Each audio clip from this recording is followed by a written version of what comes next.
Okay. A quick room tour. Room tour. Kasi, pumunta dito ang anakis ko, bumalik dito sa Hong Kong. Ayan ang toilet nila.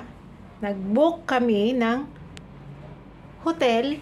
Like Simi Hotel. Ano ba? Parang ganun na. Ganun lang, maliit lang siya, oh. Hello. Ayan. Meron siyang, ayan, meron siya, ang tawag na may flat screen TV. May ganun. Hindi ko alam, may chinilas, oh, may chinilas. Ano pa ba? Ayan, sa ilalim. Lalagyan ng surot. May heater. Ayan, okay, yung ano yun nila, yung bathroom. Oh, ayan.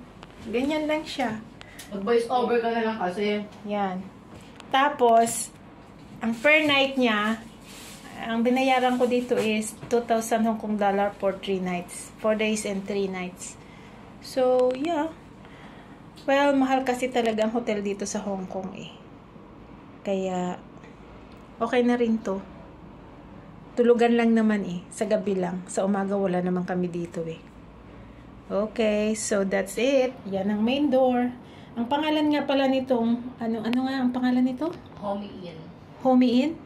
Homie Inn in North Point.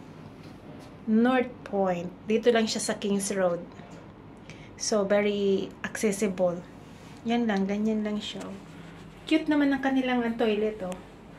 Meron ba silang free na, wala silang free na shampoo?